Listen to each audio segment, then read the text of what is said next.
Sir ଆପଣଙ୍କୁ ଶାକ୍ତ ଧର୍ମଧାରା, ବୈଷ୍ଣବ ଧର୍ମଧାରା ଏବଂ ଆମର ଯେଉଁ ଅଛି ଗାଣପତ୍ୟ ଧର୍ମଧାରା, ଏସବୁ ଧର୍ମଧାରା ଭିତରେ ଆପଣଙ୍କୁ କେଉଁ ଧର୍ମଧାରା ଆପଣଙ୍କୁ ଅନୁପ୍ରାଣିତ କରିଛି ଏବଂ କାହିଁକି କରିଛି? ଶାକ୍ତ, ବୈଷ୍ଣବ, ଶୈବ, ଗାଣପତ୍ୟ, ସୌର ଏଇଭଳି ପଞ୍ଚଦେବତାଙ୍କର ପୂଜନ ବିଧି ଥିଲେ ମଧ୍ୟ ଅନ୍ତେ ଶାକ୍ତା ବହିର୍ ଶୈବ ସଭାୟାଂ ବୈଷ୍ଣବା ମତାଃ,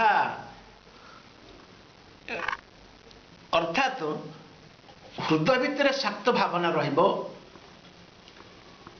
ଉପର ଭାଗକୁ ଶୈବ ମତ ଅର୍ଥାତ୍ ଚିତା ପ୍ରଭୃତି ତ୍ୟାଗ ମୂର୍ତ୍ତି ପ୍ରକାଶ କରିବ ଏବଂ ବୈଷ୍ଣବ ଶାସ୍ତ୍ର ଆଲୋଚନା ବେଳେ ସଭାରେ ବୈଷ୍ଣବ ତତ୍ତ୍ୱ କହିବ।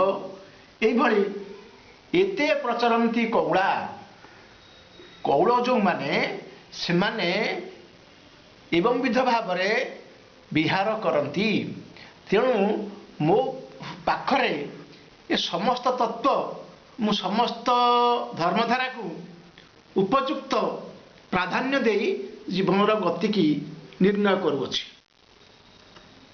ତ ଏଇ ଧର୍ମଧାରା ଭିତରୁ ଆପଣ କେଉଁ ଧର୍ମଧାରା ସବୁଠୁ ବେଶୀ ଭଲ ଲାଗେ? ତାର ପରିମାପକ ତ ନାହିଁ, ତେବେ ମୁଁ ମୋର ଅନୁଭବ କରେ ଯେ ମୁଁ ବିଷ୍ଣୁ ଧର୍ମଧାରା ପ୍ରତି ଆକର୍ଷିତ, କିନ୍ତୁ ଅନ୍ୟାନ୍ୟ ଧର୍ମଧାରାର ତତ୍ତ୍ୱ ପ୍ରତି ମଧ୍ୟ ମୁଁ ଅନୁପ୍ରାଣିତ। ବିଷ୍ଣୁଙ୍କର ଚତୁର୍ଦ୍ଧା ମୂରତି ବା କୃଷ୍ଣଙ୍କର ଦ୍ୱିଭୁଜ ମୂରତି, ଏଇ ଦୁଇ ମୂରତି ଭିତରେ କ'ଣ ଆମର ବେଦରୁ କିଛି ଉଦ୍ଧୃତ କରି କୁହନ୍ତୁ। ବିଷ୍ଣୁଙ୍କର ଚତୁର୍ଦ୍ଧା ମୂର୍ତ୍ତି ବର୍ଣ୍ଣନା ବେଦୋକ୍ତ ମତେ ବେଦରେ କୌଣସି ମୂର୍ତ୍ତିର ବର୍ଣ୍ଣନା ନାହିଁ, କିନ୍ତୁ ବିଷ୍ଣୁଙ୍କର ଯେଉଁ ପୁରୁଷ ସୂକ୍ତ ଅଛି ସେ ପୁରୁଷ ସୂକ୍ତରେ ବିଷ୍ଣୁଙ୍କର ପରିକଳ୍ପନା କରାଯାଇଅଛି, କିନ୍ତୁ ବୈଦିକ ମତରେ ସେ ପୁରୁଷ ସୂକ୍ତ ବ୍ୟତୀତ ଶୈବ ସୂକ୍ତ, ଗାଣପତ୍ୟ ସୂକ୍ତ ଏବଂ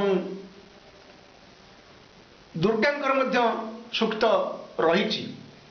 କିନ୍ତୁ ସବୁଠାରୁ ଉତ୍କୃଷ୍ଟ ଅଷ୍ଟାଦଶାକ୍ଷର ମନ୍ତ୍ର, ଯେଉଁ ଅଷ୍ଟାଦଶାକ୍ଷର ମନ୍ତ୍ର ଦ୍ୱିଭୁଜ ମୁରଲୀଧାରୀ, ଯାହାଙ୍କର ବିମୋହନ ମୂର୍ତ୍ତି ଗୋପରେ ରହିଛି, ସେ 64 ଗୁଣ ସମ୍ପନ୍ନ ହେଲେ ନାରାୟଣ ହିଁ 60 ଗୁଣ ସମ୍ପନ୍ନ ବୋଲି ବୈଷ୍ଣବ ଶାସ୍ତ୍ରରେ ବର୍ଣ୍ଣନା କରାଯାଇଅଛି।